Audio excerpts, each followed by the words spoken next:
Okay, everyone, today we are talking about meiosis. And meiosis is the process that makes gametes.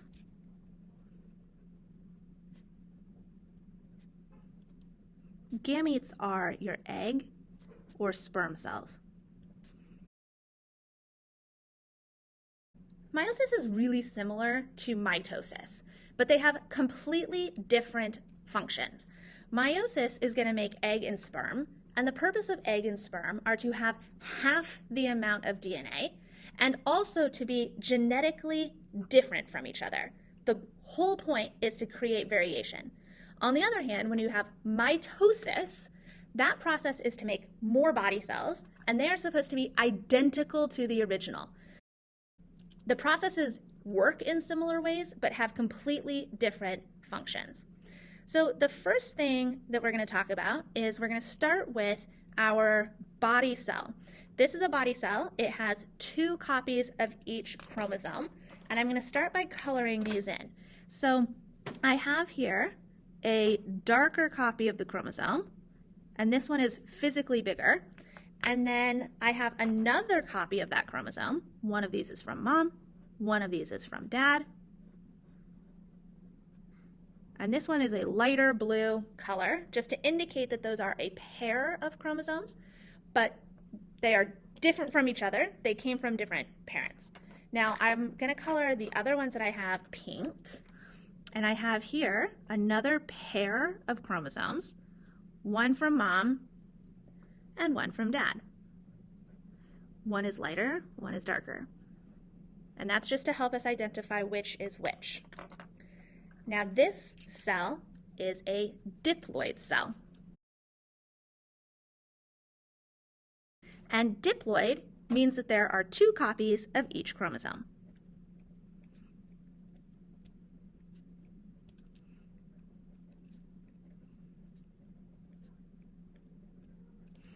So this is a diploid cell. It's got 2 copies.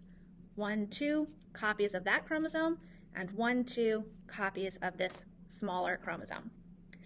The first thing that's going to happen in this process is interphase. And in interphase, the DNA is replicated.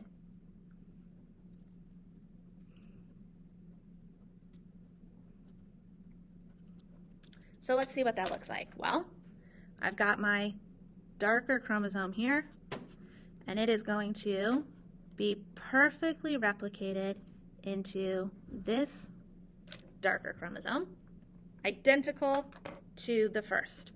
And this chromosome here is going to be replicated into an identical copy. And these are our sister chromatids. They are identical. The whole point of DNA replication is to make identical copies of the DNA. Now, sometimes it fails and you get mutations, but that is not the goal. We still say at this point that the cell is diploid. And we say that it's diploid because it still has 2 copies of each chromosome. You might think, actually, it has 4 copies of each chromosome, but we call this one chromosome, we call this another chromosome, even though it's replicated. All right, next we have metaphase. And in metaphase, the chromosomes line up in the middle. Now, the thing about metaphase in meiosis is that now what happens is our sister chromatids, they actually are going to line up across from their pair. So we have our dark chromosome. Our dark blue is here, and it's lining up across from the light blue chromosome that is its pair. Now, what's happening with these ones is also something a little bit weird, and that is a process called crossing over. During crossing over, the genes from one of the pairs of chromosomes are transferred to the other pair of chromosomes. So let's write out what that is. So we've got crossing over, and that is when genes from one chromosome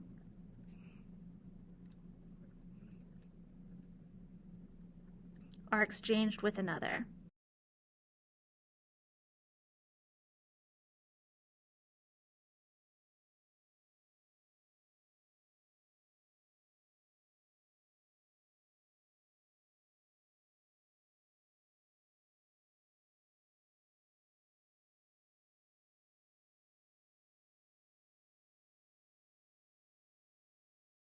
Our pink chromosomes, they're not doing that.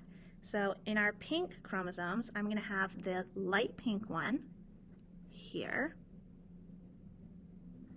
And I'm going to have the darker pink one on this side.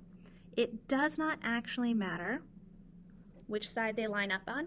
It's a completely random process, but the outcome of that is going to change the way the daughter cells look.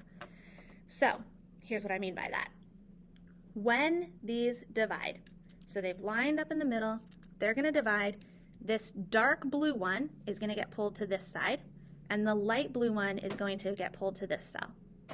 If these had been arranged in the opposite way, so dark pink on this side, then both dark copies would end up in this cell, and both light copies would end up in this cell.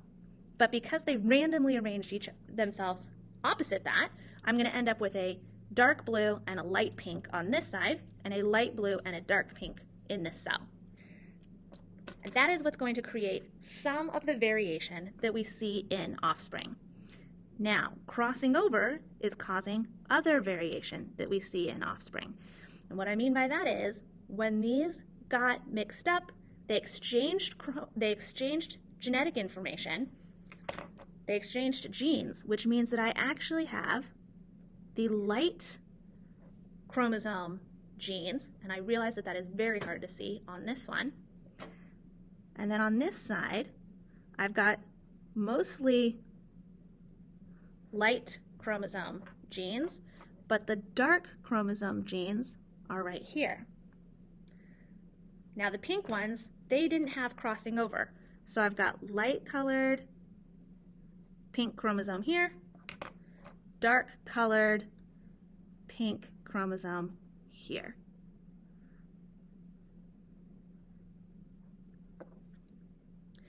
Then they're lined up, they divide again.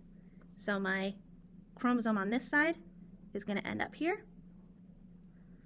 My chromosome from the left is going to end up on the left. My chromosome on the right-hand side of this cell was all light blue, but this one is partially light blue and partially dark blue.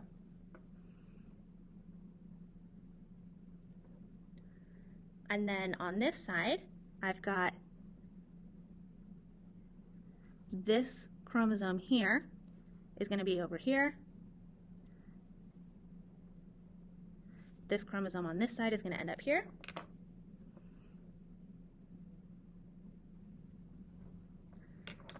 And then I've got my light pink in which no crossing over occurred. So we've got all the light pink genes there. Now, at this point, we went from having 2 copies of each chromosome to having 1 copy of the chromosome. I have 1 blue chromosome instead of having 2 blue chromosomes. At this point, the cells are what we call haploid. They have half the number of chromosomes, or 1 copy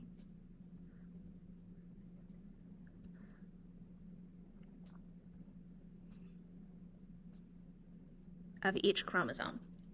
So these are haploid. Are these haploid or diploid? You should say that they are haploid because, again, there's only 1 copy of the blue chromosome. At this point, we can see already the variation that's going to be created when we have these cells. So I now have a copy of the little chromosome and a copy of the big chromosome, and the genes that are on these are going to be the same genes as the genes that are on these ones, but they could have different alleles.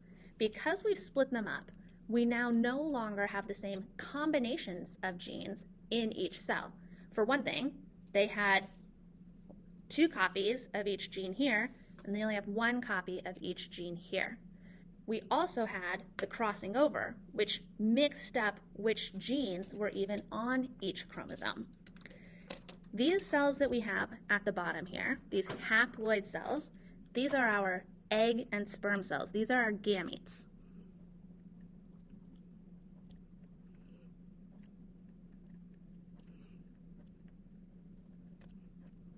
And they have half of the chromosomes of a body cell.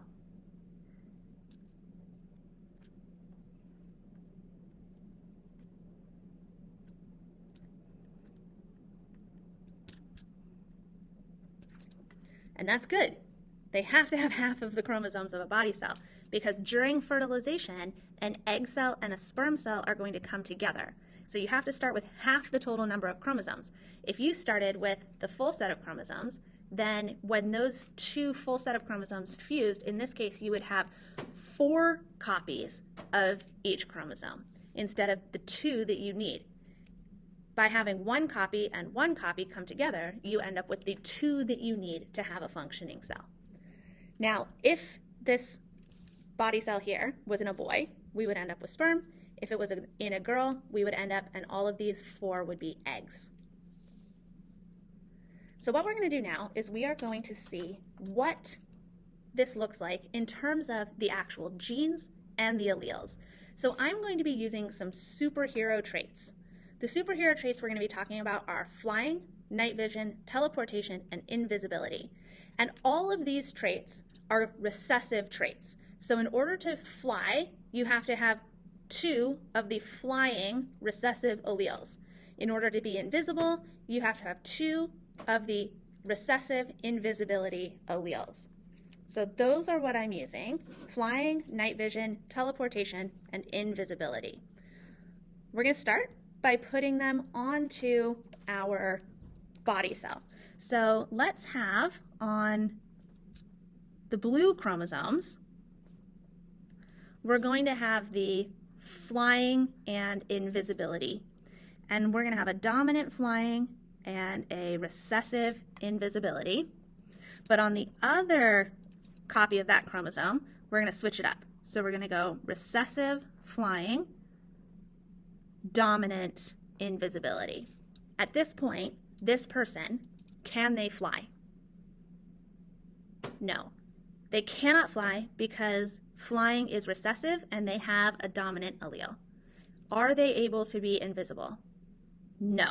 Because they have this dominant invisibility and all of these superhero traits are recessive, they are also unable to be invisible. I'm going to put the other 2, night vision and teleportation, those are going to go on my pink chromosome. And on our pink chromosome, on the dark one, we're going to have both of the traits are going to be recessive. So I'm going to put night vision closer to the centromere and teleportation further away, which means that on this one, I'm going to do the opposite. These are going to be dominant, so I'm going to have a capital N and a capital T, but the N is still closer to the centromere because these are the same genes, so they're in the same locations, they just are different alleles. This person is heterozygous for all of these traits, which means that they do not have any superhero powers. Okay, the first thing that happens is our DNA is replicated. And DNA is replicated perfectly, which means that if I had the capital F flying and the lowercase I invisibility, both copies are going to have that because the DNA is replicated perfectly. Whereas on this chromosome, I'm going to have capital I, lowercase f. And then on my pink chromosomes, lowercase t, lowercase n. And I did that just to show you that it doesn't actually matter if you have all recessive or all dominant. What you have is based on what your parents gave you. If you have a dominant, it doesn't necessarily mean that you have to have another dominant trait. So let's start by just looking at the pink ones. We're going to map through the pink ones all the way through. So my dark pink has little t, little n. So when they line up here, we've got little n, little t, and on this side, and I'm just doing this once now to make it easier for us, we've got capital N, capital T. When these split up, the light pink one went here, which means that these have capital N, capital T, and then when they split up, these ones have capital N, capital T. On the other side, we had lowercase t and n. So here, still have lowercase t, lowercase n. And here, still have lowercase t, lowercase n. They just went through that dividing process. Each time the chromosome on the right ended up on the right, the chromosome on the left ended up on the left. But let's see what happens with crossing over. So with crossing over, we had our capital F lowercase I, which means that here I've got a capital F lowercase I. But here I have a lowercase I, and over here I've still got my capital F. On this side, I had a lowercase f, capital I, so I'm just copying from here, and that means that on this side, I have a capital I. So let's see how this ends up working out. This chromosome, the whole thing, is going to end up over here. So this side had capital F, lowercase I, but this part of the chromosome actually came from the other chromosome, which means that it has a capital I. On the other hand, when this chromosome here ends up over here, we've got our lowercase f's, our capital I, but then this lowercase I ended up here. Then when those divide again, we get lowercase f, lowercase I, lowercase f, capital I. On this side, we get capital F, capital I, capital F, lowercase I. We now have more variation than we started with. We started thinking that my dark pink here, little t, little n, would end up always with a little f, big I. So we still have that. We just only have that in one of our cells. If these had not crossed over, these two would be identical, and they would only have one of those dominant I's. On the other hand, this side would have ended up with all dominant and just that one little I, and these two would be identical. But they're no longer identical because of crossing over. Crossing over created more variation than we would have had without the crossing over. It's mixing up the genes, and that is creating the variation that we need to make it so that when organisms have babies, when those egg and sperm join together, you end up with a lot of variation in your offspring. Some of that variation is caused just because you only had half of the parent genes in the first place. And so half from mom, half from dad means the chances of looking just like mom or just like dad, not that great. But we get even more variation because each of these, say, sperm cells has a different set of possibilities. Rather than having a pair that is the same and a pair that is the same, we actually end up with 4 genetically different cells. And so depending on which one ends up fertilizing the egg, you're going to get a different set of characteristics. Okay, that's all. Main ideas: Meiosis makes gametes, which is egg and sperm. You go through 2 cell divisions, which is going to make 4 genetically different cells. Thanks, everyone.